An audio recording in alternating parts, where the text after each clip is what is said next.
The Torah says which animals are kosher, which animals are not kosher. There are 2 million animals that we know today. 2 million different kinds of animals. 1, 2, 3, all the way from here to China. What do you think? That God's gonna write in the Torah all the names of all the animals in a creation? Of course not. Who has patience to read 2 million names? So God gives us a formula. 2 witnesses. It always works like this. 2 witnesses. By the fish, it's fins and scales. By the animals, split hoofs and chewy scud. מפריס פרסה ומעלה גרה. 2 signs to make sure that the animal is kosher. If the animal vomit the food and re-chew it and swallow it again, and this is a cycle that the animal digests the food few times, that's called מעלה גרה. If the hoofs of the animal is cut, there is a cut in the middle, it's called שוסע שסע, מפריס פרסה, מעלה גרה. 2 signs. So the Torah says, if you have 2 signs in the animal, they are kosher. You don't have 2 signs in the animal, they are not kosher. But be careful. God says in the Torah to the Jews, be careful. There are 4 exceptional animals. 4 exceptional animals. They're unique. They may trick you. If you don't be careful, they will trick you. Each one of the 4 have only 1 sign of kashrut, not 2. Which means, who are the 4 animals? The camel, the pig, the rabbit, and the hare. Hare, it's like the rabbit, almost the same. 4 out of 2 million that we know today. 2 million. Only 4 has 1 sign. Why do I tell you this? I didn't come to teach you which animals are kosher and which animals are not. Only for one reason. If one person will bring another animal somewhere in the world, anywhere, Zimbabwe, Brazil, Africa, anywhere you want, he will bring another animal and say, hey, look, this animal have split hooves, but it doesn't chew his cud. It has 1 sign. Or it chews his cud, but it doesn't have split hooves. So that will be 5 different kinds of animal, not 4 like the Torah says. There will be the first mistake in the Torah. God say only 4 animals are exceptional. Only 4. And here we are, we found the 5th one. So the Torah wasn't precise. If the Torah is not precise, how can we rely on this God? The Torah says that every Jewish male born has to be circumcised in 8 days. Now we know that we have in our body vitamin K that help to clog the blood, clogging every wound that we have in our body. It's very interesting. If you take 5 quarts of blood and put it inside a balloon and make a hole in a balloon, the blood will drip for 2-3 hours until everything will be on the ground. The blood will not clog the hole in a balloon that you just made. It will continue to drip for hours until there will not be any blood left. But when it comes to our body, if you get cut anywhere in the body and the blood begins to drip, after 4 or 5 minutes, somebody told this blood, you better close the hole before this person will die. So what happened? The blood dries out and clogs the hole completely, and the life of the person gets saved. Now, what creates this process? Vitamin K. Vitamin K in our body. Of course, in the time when the Torah was given, nobody even knew what vitamin K is. And the Torah ordered us to circumcise our babies in the 8 days. Everybody asks, why in the 8th day? Let's do it in the 30th day. The baby is stronger. Let's do it after 2 months. What's the rush? 8 days, it's nothing. It's like a chicken, this kid. Give him a month. The Torah always know better. It just takes us sometimes 3,000 years to find out. The Torah says, in the 8th day, you have to circumcise every Jewish male born. Now, this is what the scientists have to say. In a research that was made in New York in 1953, the scientists, which are not Jewish, they publish that from 0 to 8 days, you have problems. It's not enough vitamin K to clog any cut that the baby may have. But in the 8th day, some miracle begins to happen. The level of the vitamin K goes up tremendously. From the 8 days until the rest of the person's life, he has 100% of vitamin K.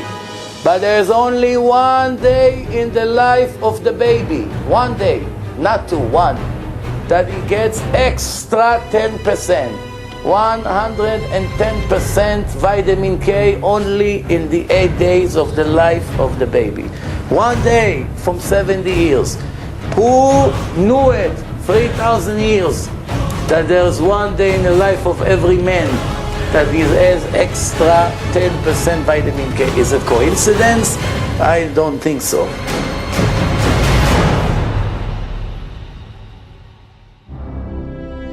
One time, remember, in the old days there was no calendar.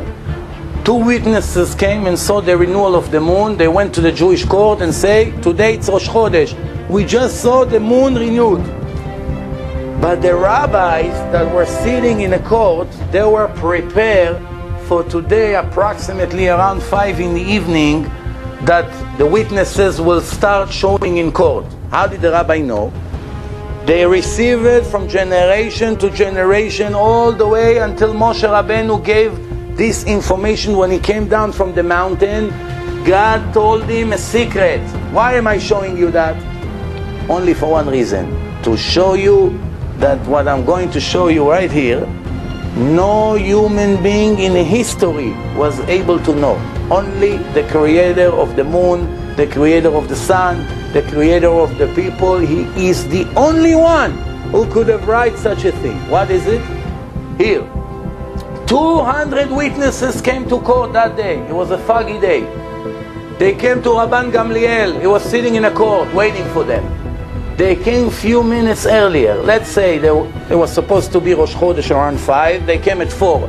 Rabbi, we just came to testify. We saw the renewal of the moon. Please announce today it's the beginning of the month. Why they have to announce? Remember, there's no calendar. Because if they announce that today it's Rosh Chodesh, now we're going to count 14 days.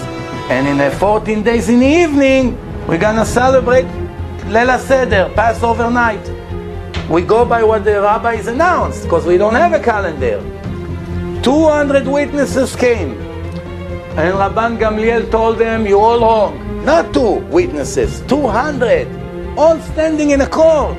Rabbi, we saw the renewal of the moon. What are you telling us now? This is what he answered.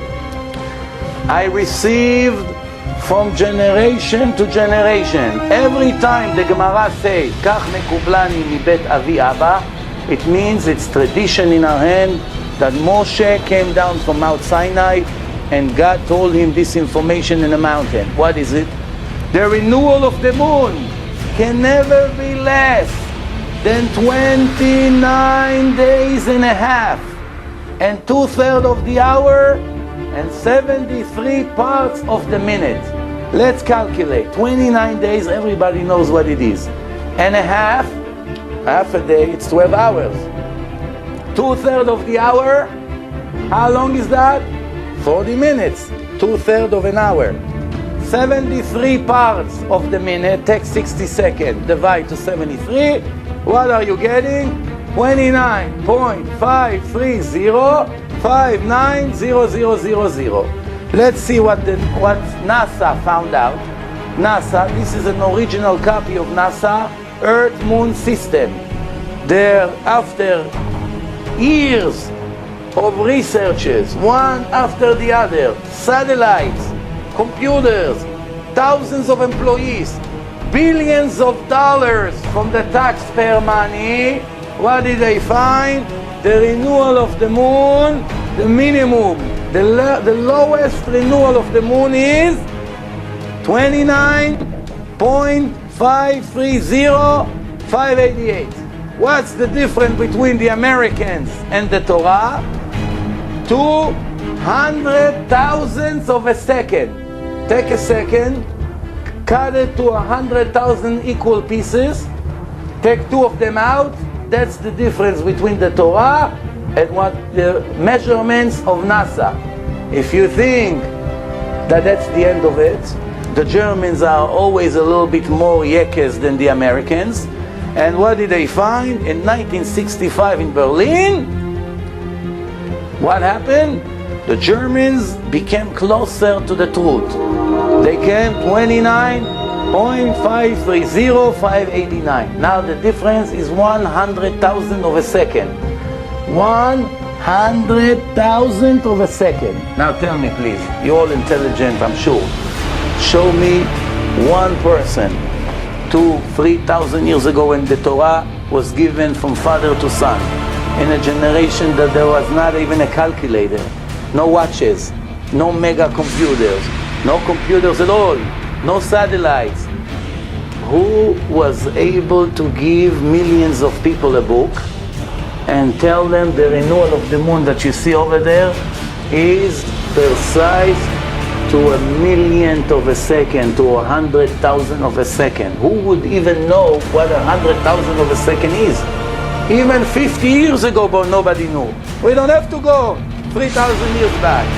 This is a clear proof, and nobody can answer against it. This is a clear, precise proof that the book that we have in our hand is the book that was given to us by the Creator of the world.